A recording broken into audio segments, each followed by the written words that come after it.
Hey everyone, welcome back to this channel. तो आज हम लोग पढ़ने वाले हैं लीडरशिप स्टाइल्स के बारे में।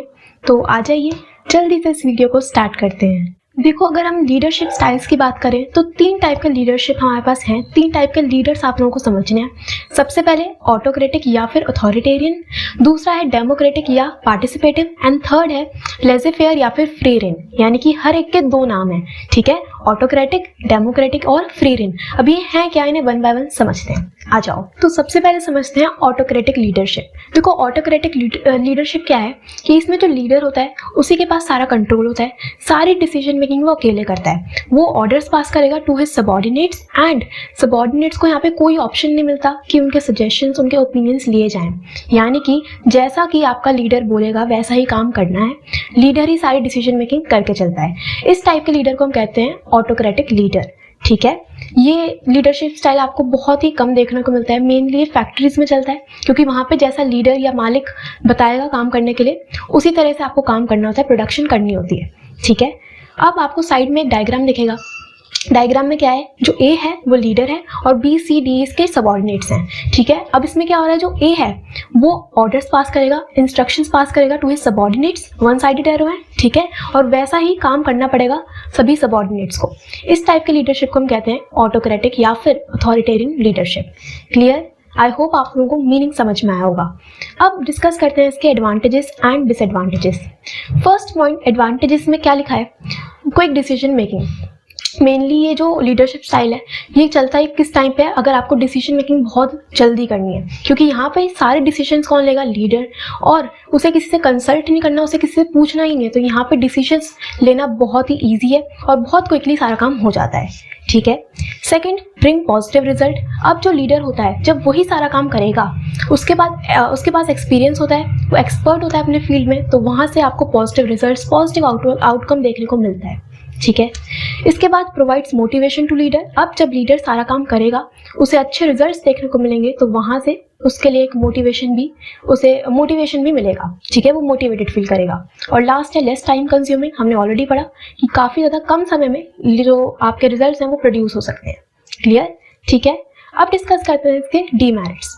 फर्स्ट पॉइंट है डिसअपॉइंटमेंट अमंग एम्प्लॉइज। यानी कि इसका सबसे बड़ा ड्रॉबैक यही है कि जब आप अपने एम्प्लॉइज से, अपने सबऑर्डिनेट से पूछोगे ही नहीं, उनके ओपिनियंस ही नहीं लोगे, उनके आइडियाज ही नहीं लोगे, तो वहां पे वो बहुत ज्यादा डिसअपॉइंट फील करते हैं, फ्रस्ट्रेटेड फील करते हैं, ठीक है। इसके कारण क्या होता है कि वो बेवजह छुट्टियां मारेंगे, काम पे ही नहीं आएंगे, तो यहाँ से एब्सेंटीज्म बढ़ेगा।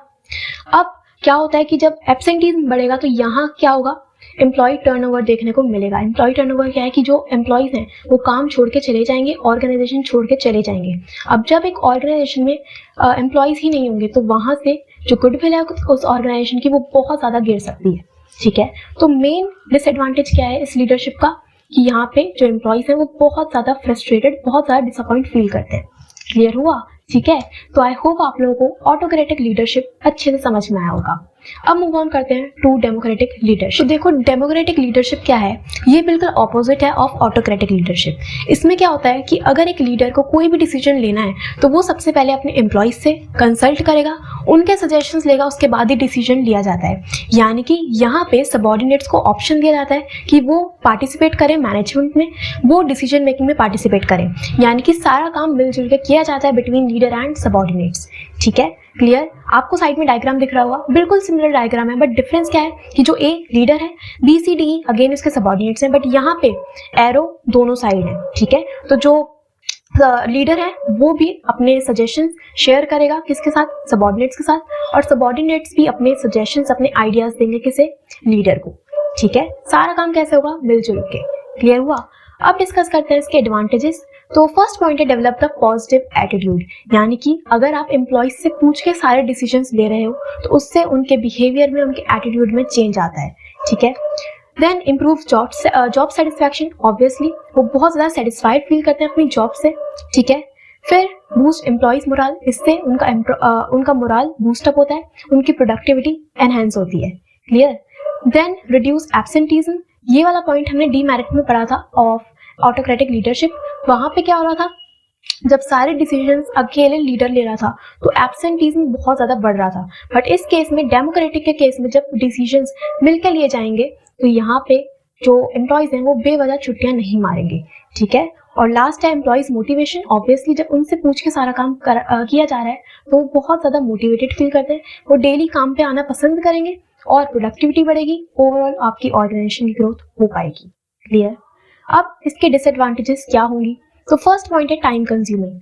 अब अगर हम बात करें ऑटोक्रेटिक की, तो वहाँ पे हमने सबसे पहला मेरिट यही पढ़ा था कि बहुत जल्दी बहुत क्विकली डिसीजन मेकिंग हो जाती है, बट इस केस में डिसीजन मेकिंग काफ़ी ज़्यादा स्लो होती है। क्यों? क्योंकि यहाँ पे सारे डिसीजंस पूछ के ही लिए जाएंगे, ठीक है। फिर स्लो डिसीजन मेकिंग हमने पढ़ा, टाइम कंज्यूमिंग है।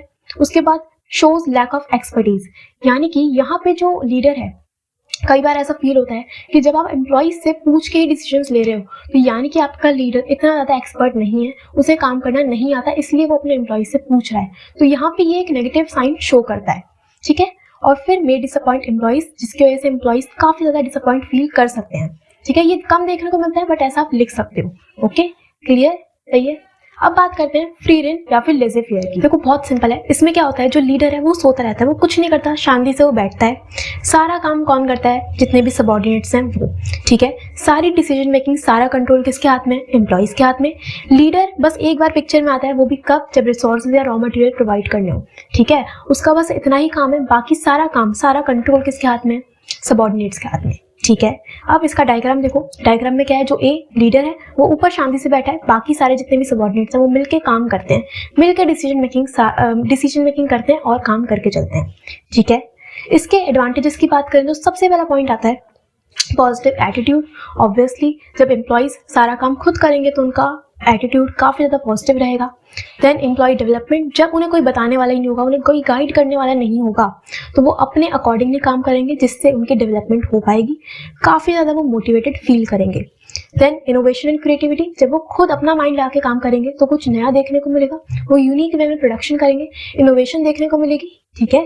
Then full utilisation of HR, यानी कि जब एम्प्लॉयज़ को सारा काम खुद ही करना होगा तो वहाँ पे वो ज़्यादा एफर्ट्स लाएंगे, ज़्यादा हार्डवर्क करेंगे, जिससे कि हमारी ह्यूमन रिसोर्स का फुल वे में यूटिलाइजेशन हो पाएगा।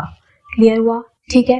डिसएडवांटेजेस की बात करें तो सबसे पहला पॉइंट है वेस्टेज ऑफ रिसोर्सेज। अब जब एम्प्लॉयज़ को कोई गाइड करने वाला नहीं है तो उस केस में वो रिसोर्सेज का बहुत ज़्यादा वेस्टेज करेंगे, डुप्लीकेशन करेंगे, ठीक है। कॉस्ट आपका बहुत ज़्यादा बढ़ सकता है।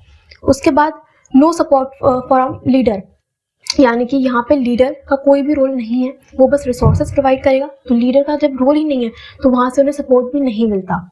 देन नो प्रॉपर डायरेक्शन, अब कोई गाइड करने वाला ही नहीं होगा तो उस केस में वो अलग अलग डायरेक्शन में काम करेंगे, उनका जो गोल है, जो ऑर्गेनाइजेशन का गोल है, वो अचीव नहीं हो पाएगा, ठीक है। और फिर team spirit is affected. Obviously जब सारा काम इधर उधर होगा, कोई प्रॉपर डायरेक्शन ही नहीं होगी, तो यहाँ पे टीम स्पिरिट नहीं होती, कॉन्फ्लिक्ट्स हो सकते हैं, लड़ाई झगड़े हो सकते हैं। क्लियर, ठीक है। बहुत सिंपल सा टॉपिक था एंड होपफुली आप लोगों को समझ में आ गया होगा। इसकी बुक से रीडिंग जरूर करना और क्लैरिटी मिल जाए। तो बस that's all for today. Stay happy, stay connected. Thank you so much.